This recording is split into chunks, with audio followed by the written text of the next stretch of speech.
जय जोहार साथियों, जय जोहार सभी को। विश्व आदिवासी दिवस की सभी को बहुत बहुत शुभकामनाएं। और साथियों, आज की हमारी क्लास विश्व आदिवासी दिवस को लेकर ही है, क्योंकि आज हम विश्व आदिवासी दिवस मना रहे हैं। मुझे पता है आप सभी मना रहे हैं। तो जय जोहार, एक बार सभी कमेंट में जय जोहार लिख दीजिए और जय जोहार बोल दीजिए। ठीक है। तो साथियों, विश्व आदिवासी दिवस के बारे में आज हम सब कुछ जानने वाले हैं।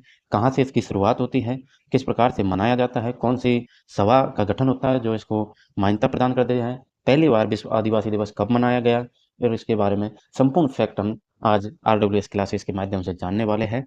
तो आपका धर्म बनता है कि आप चैनल को सब्सक्राइब कर लीजिए और वीडियो को कर दीजिए लाइक, और अपने सभी साथियों के साथ शेयर कर जरूर दीजिएगा।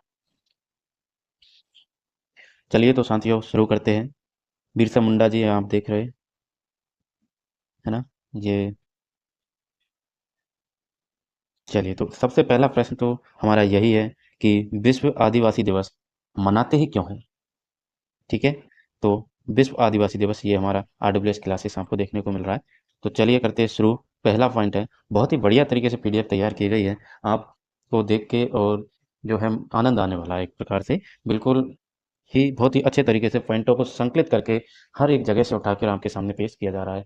तो वीडियो को लाइक करना तो बनता है, चैनल को सब्सक्राइब करना भी बनता है और शेयर करना भी बनता है। चलिए, तो पहला पॉइंट है अपना कि 9 अगस्त को विश्व आदिवासी दिवस के रूप में मनाने का निर्णय लिया गया था। 9 अगस्त को विश्व आदिवासी दिवस मनाने का निर्णय लिया गया, और 23 दिसंबर 1994 में संयुक्त राष्ट्र महासभा द्वारा ये निर्णय लिया गया था। तो संयुक्त राष्ट्र महासभा का गठन होता है और उसके माध्यम से 9 अगस्त को विश्व आदिवासी दिवस मनाने का निर्णय लिया जाता है। पहली बार विश्व आदिवासी दिवस कब मनाया जाता है? तो याद रखिएगा, पहली बार विश्व आदिवासी दिवस हमारा 9 अगस्त 1995 को मनाया गया। कब मनाया गया?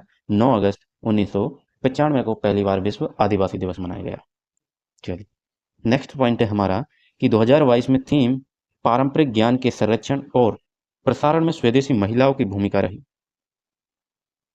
ठीक है, तो ये थीम याद रखिएगा। थीम पारंपरिक ज्ञान के संरक्षण और प्रसारण में स्वदेशी महिलाओं की भूमिका, ये 2022 में थीम रखी गई थी। ये 2022 का पॉइंट उठा के दे दिया है, तो चलिए कोई ना, सभी काम के ही है। नेक्स्ट पॉइंट है हमारा 9 अगस्त 1982 को स्वदेशी आबादी पर संयुक्त राष्ट्र कार्य समूह ने अपनी पहली बैठक का आयोजन किया। तो 9 अगस्त 1982 को स्वदेशी आबादी आबादी और संयुक्त राष्ट्र कार्य समूह ने अपनी पहली बैठक का आयोजन करता है। और जनजातियों के लिए सर्वप्रथम आदिवासी शब्द का प्रयोग किसने किया था? तो जनजातियों के लिए सर्वप्रथम आदिवासी शब्द का प्रयोग किसने किया? इंपॉर्टेंट हो जाएगा, आगामी परीक्षा में बिल्कुल पूछा जाएगा आपसे। ठक्कर बप्पा को याद रखिएगा। आपने इतिहास में बप्पा रावल को पढ़ा होगा, मेवाड़ के बप्पा रावल। और आदिवासियों के लिए रहे हमारे आदिवासी, ज़्यादातर आपको पता है मेवाड़ अपने डूंगर पर बांसवाड़ा उधर ज़्यादा है राजस्थान में। तो ठक्कर बप्पा वहीं से थे और बप्पा रावल भी वहीं से थे। तो इस प्रकार से आप याद रखिएगा कि आदिवासी शब्द का सर्वप्रथम प्रयोग किसने किया था? तो हमारे ठक्कर बप्पा जी ने किया था। गिरिजन, गिरिजन शब्द किसने दिया था? तो गिरिजन, महात्मा गांधी ने आदिवासियों को गिरिजन कह के पुकारा था। तो महात्मा गांधी जी ने किस क्या कहकर पुकारा, ये आपसे आगामी परीक्षाओं में प्रश्न बनने की पूरी उम्मीद रखता है। तो गिरिजन, तो गिरिजन, आदिवासियों को गिरिजन सर्वप्रथम किसने कहा? तो महात्मा गांधी जी ने कहा। आदिवासियों को आदिवासी किसने कहा? तो हमारे ठक्कर बप्पा जी ने कहा था। ठीक है, आदिवासी शब्द का सर्वप्रथम प्रयोग ठक्कर बप्पा जी ने किया, और महात्मा गांधी ने गिरिजन कहकर पुकारा। भारतीय संविधान में आदिवासियों के लिए अनुसूचित जनजाति शब्द का प्रयोग किया गया। आप सभी को मालूम है कि भारतीय संविधान में आदिवासियों के लिए अनुसूचित जनजाति जो शब्द है उसका प्रयोग किया गया है। और नेक्स्ट हमारा पॉइंट हो जाएगा, जो कि आप सभी को पता भी है और पता होना भी चाहिए, कि प्रथम आदिवासी महिला राष्ट्रपति श्रीमती द्रौपदी मुर्मू जी बनी है। ठीक है, तो आदिवासी महिला राष्ट्रपति प्रथम आदिवासी महिला राष्ट्रपति श्रीमती द्रौपदी मुर्मू हो जाएगी।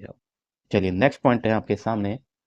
आत्विका, प्राचीन संस्कृत ग्रंथों में आदिवासियों को आत्विका नाम से संबोधित किया जाता था, जाना जाता था। यानी प्राचीन जो संस्कृत के ग्रंथ हैं उनमें मिलता है आदिवासियों को जो है आत्विका नाम से जाना जाता था। आत्विका नाम से पुराने जो, तो आत्विका नाम से संबोधित किया जाता था। उसके बाद में जो हमारे ठक्कर बप्पा जी आए, ठक्कर बप्पा जी ने आदिवासी कहा, और उनके बाद में फिर हमारे गांधी जी आए, गांधी जी ने गिरिजन कहकर पुकारा। ठीक है, तो 3 उपनाम हो जाएंगे, इनको याद रखिएगा कि प्राचीन संस्कृत ग्रंथों में आदिवासियों को अत्विका कहा जाता था। आदिवासियों को आदिवासी शब्द सर्वप्रथम ठक्कर बप्पा ने दिया और महात्मा गांधी ने आदिवासियों को गिरिजन कहकर पुकारा था। ठीक है, चलिए नेक्स्ट पॉइंट है हमारा कि राजस्थान के संदर्भ में राजस्थान का पहला आदिवासी विश्वविद्यालय जय मीनेश आदिवासी विश्वविद्यालय रानपुर कोटा में स्थित है।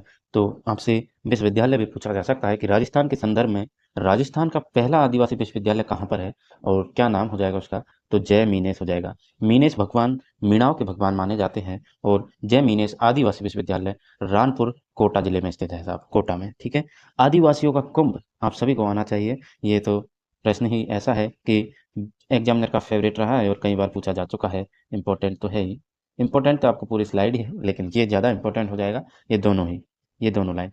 क्योंकि आदिवासियों का कुंभ बेणेश्वर मेला है, जो कि कहाँ लगता है आपने, तो बेणेश्वर का मेला आपके डूंगरपुर जिले में लगता है। कहाँ लगता है आपके, आपके लगता है डूंगरपुर जिले में। चलिए थोड़ा इसके बारे में आपको बता देता हूँ। तो बेणेश्वर मेला आपका डूंगरपुर जिले में लगता है, डूंगरपुर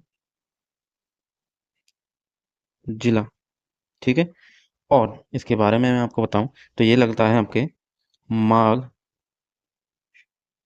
शुक्ला पूर्णिमा को, माघ शुक्ला पूर्णिमा को बेणेश्वर मेला लगता है। बेणेश्वर नाम का स्थान है वहां पर। और एक चीज इंपॉर्टेंट याद रखिएगा आप कि सोम प्लस माही प्लस चाखम, इन तीनों नदियों के संगम पर, तीनों नदियों के संगम पर मेला लगता है, लगता है, ध्यान रखिएगा। तो ये आपको पता होना चाहिए कि बेणेश्वर मेला कहाँ पर लगता है। पहली बात तो आदिवासियों का कुंभ कहा जाता है इसे, लगता कहाँ पर है, डूंगरपुर जिले में लगता है। माघ शुक्ल पूर्णिमा को लगता है, सोम माही जाखम नदी के संगम पर लगता है। ठीक है, चलिए आदिवासियों का मसीहा किसे कहा जाता है, तो आदिवासियों का मसीहा मोतीलाल तेजावत जी को कहा जाता है। चलिए तो साथियों ये थी आज की क्लास। और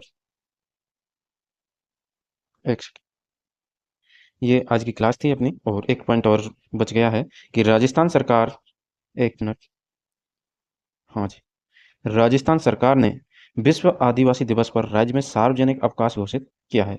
तो राजस्थान सरकार ने विश्व आदिवासी दिवस पर राज्य में सार्वजनिक अवकाश घोषित किया जा चुका है।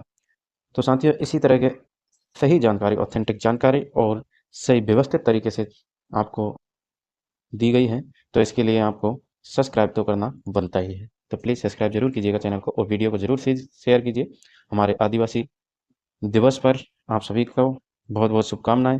और आपको मैंने पूरी डिटेल आपको बता दी है कि किस क्यों आदिवासी दिवस मनाया जाता है, कब से इसकी शुरुआत होती है, कौन सी महासभा गठित होती है जो कि इसका निर्णय लेती है कि आदिवासी दिवस मनाया जाएगा। ठीक है, तो इस प्रकार से आज की क्लास का यहीं समापन होता है। और आज क्लास के लिए बने रहने के लिए आप सभी का धन्यवाद। वीडियो को शेयर कर दीजिए, लाइक कर दीजिए और जय जवाहर कमेंट में जरूर लिखिएगा। जय जवाहर साथियों, मिलते हैं नेक्स्ट वीडियो में।